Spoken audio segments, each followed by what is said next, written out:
Welcome back to the Sound for More channel. Today we are going to explain how you can link channels from your channel rack view into tracks inside the mixer. Before I continue, I would like to remind my viewers to subscribe as it helps with growing the channel. Thank you very much. So let's go to the file menu, select new from template and select empty so we can start from scratch with an empty project. So let's ensure that we have the channel rack view, which you can bring up. Of course, we have seen this already. You have this icon here, which you can enable the channel rack view. And as you know, we have one sampler as an instrument, which looks like so by default for this particular channel, which of course you have only one channel. Now, I mentioned in one of the previous tutorials that there is a mixer, and if you click on this icon, you have the option to see the mixer. Now, the mixer is important to do mixing of your tracks, but also to add insert effects. Indeed, as you can see, we have a master track here, and you have a lot of different tracks, and you can enable each track or disable them like so. You can change the panning there. You can reverse the polarity. You can swap the left and right channels. You can also do stereo separation, which is great. You can adjust the overall volume. This option here is to have your insert effects, which we'll go through in one of the upcoming tutorials. You can track latency.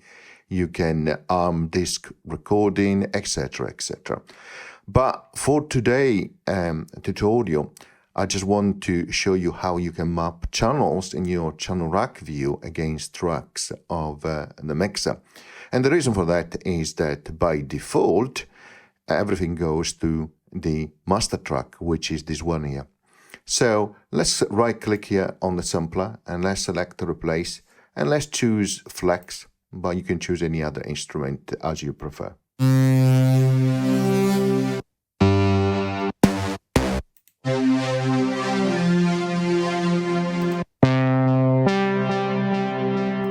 Really great sound.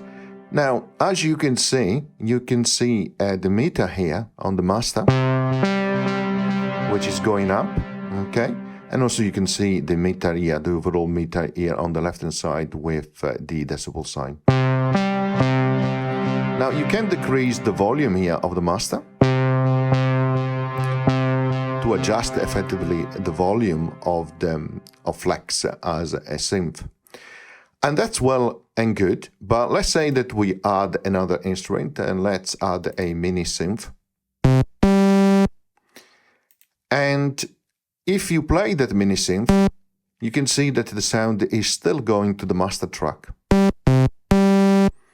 Therefore, if I adjust the volume of the master track, I adjust the volume for both the flex synth, but also for the mini synth.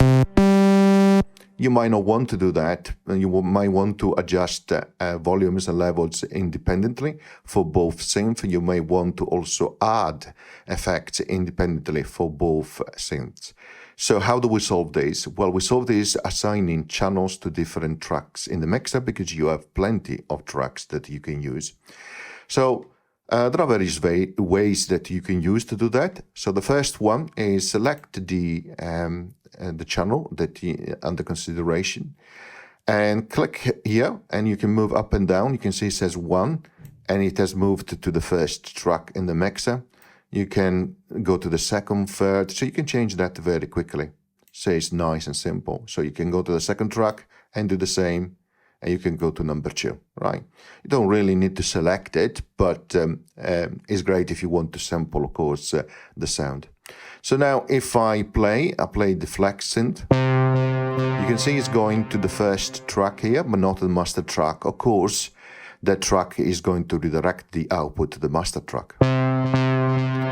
So now I can adjust the level only for that flex synth for track number 1. So if I go now to mini synth and I select it, you can see the output is coming directly to track number 2 in the mixer. And again, I can adjust individually the level. I can do a lot of other things like adding effects and so on, which we'll see in an upcoming tutorial. Now, that's a nice simple way to actually achieve that. There is also another way. Let's add something else. Let's click plus to add another channel. Let's go to harmless. Really powerful. Let's choose a different instrument.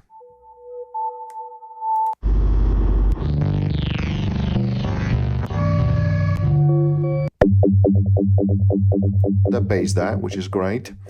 Now, you could go to track number 3 here directly on the mixer. You could right click here, right? And then what you can do is go to under routing, channel routing, and then you can say route selected channels to this track. Now, the selected channel is this one, so you need to be careful to select the right channel, and it has routed it to this track which is selected.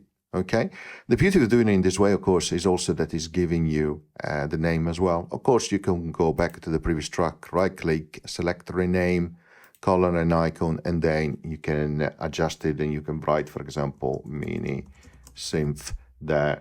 Okay, and then you can see the adjustment which has been done there as well. The other thing which is quite interesting is that you can select multiple track, right, click, and then you can do control or shift, right, and then you can go, for example, to this track here, track number 4 on the mixer, right click, select channel routing, then you can say route selected channels to this track or route selected channels starting from this track. Okay, click on this, and now so chariot is as flex is on this track 4, mini synth is still on that track, and also the armless is also on track number 4. Of course, they are not mapped to previous tracks as we have done a moment ago. So hopefully this is a nice simple explanation how you can connect channels to individual tracks inside the mixer and vice versa. As we will see in upcoming tutorial, that becomes really important when we actually start to use insert and effect. I hope you enjoyed the tutorial, and as always, see you next time. Bye.